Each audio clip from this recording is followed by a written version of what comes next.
Emang Oshinoko sebagus itu ya? Aku kan hitungannya wibu normis yang jarang nonton anime. Dan cosplay ini pun dipaksa admin Yami. Terus apa sih yang spesial dari animenya?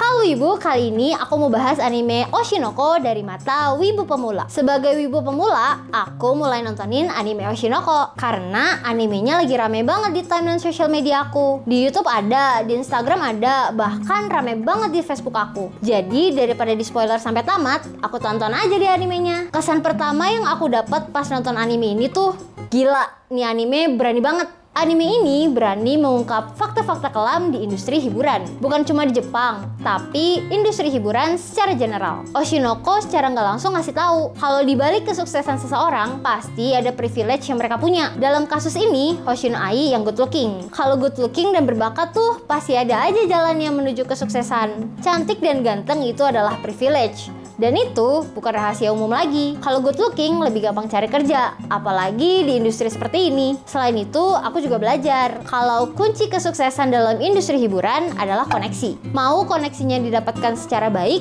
ataupun enggak. Industri hiburan menunjukkan kalau semua hal itu ada value-nya. Dan semua hal itu pasti ada pertukaran yang setara. Seperti contohnya di episode 4. Aqua bisa mendapatkan info tentang Ai kalau dia mau syuting reality show. Kalian pasti nggak nyangka kan kalau setiap hal remeh pun ada value-nya di industri ini. Terus yang kedua, ketika aku nonton Oshinoko, aku keinget dengan industri VTuber dan bisa relate dengan ceritanya. Anime ini menceritakan kalau entertainer itu harus selalu memasang topeng demi kelancaran karirnya. Bisa aja ketika VTuber A nggak suka sama VTuber B, tapi mereka harus collab untuk mendapatkan koneksi. Kalau nggak collab, nggak hanya nggak dapat koneksi, tapi penontonnya juga sepi. Dan namamu sebagai VTuber nggak akan tersebar secara luas. Alasan kenapa idol dan VTuber harus berbohong dan memasang topeng kepada fansnya adalah karena mereka harus terlihat profesional dan menjaga privasinya. Salah satu bukti nyatanya adalah kalau misalnya idol foto berdua sama cowok, pasti bakal langsung ribut. Itu baru foto. Padahal bisa aja idol itu ngefans sama artis yang punya jenis kelamin berbeda. Kalau misalkan VTuber atau idol ketahuan pacaran atau misalkan nikah, pasti fansnya bakal ngatain, duit donasi kita dipakai buat biaya nikah, dipakai buat beli kondom,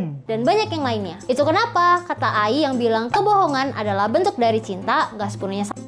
Tapi sayangnya di episode 5, Ruby masih belum sadar dengan perlunya berbohong di industri ini. Ruby yang masih polos dan gak tahu gimana cara industri ini bekerja keras dan gak mau membohongi fansnya. Dia joget selama 1 jam tanpa henti buat promosi. Ruby belum bisa menjadi idol hebat karena dia belum bisa berbohong seperti mamanya. Ai berbohong dengan mengatakan bahwa dia cinta dengan semua fansnya. Tujuannya supaya dia bisa memuaskan ego dari fansnya dan memanfaatkan itu untuk keberlangsungan karirnya. Semua itu wajar dan umum banget karena hidup idol ataupun VTuber sangat bergantung dengan fansnya. Pendapatan mereka tergantung dari tiket yang dibeli oleh fans, penjualan merch, donasi, dan lain-lain. Sebelum aku nonton Oshinoko, aku emang udah ngikutin industri K-pop. Jadi sebenarnya kaget nggak kaget juga, ada idol yang awalnya adem ayem, tiba-tiba kena skandal narkoba, selingkuh, pacaran, dan lain-lain. Damage-nya itu sampai karir mereka habis gitu aja. Yang bikin aku ngerasa ironi dari cerita kebohongan Ai yang selalu berusaha untuk memuaskan ego dari para fansnya adalah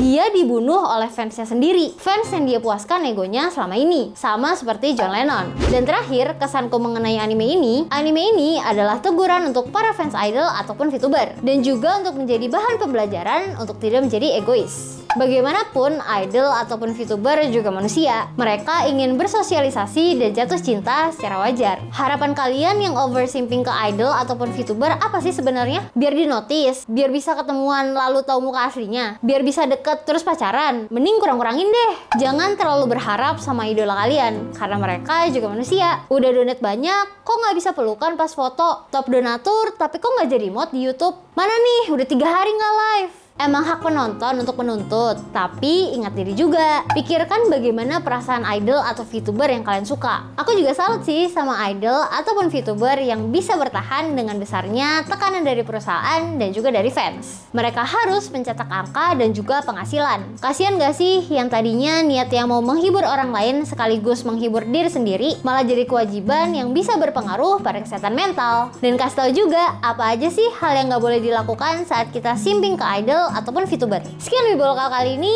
aku Ocha, stay clean and sound.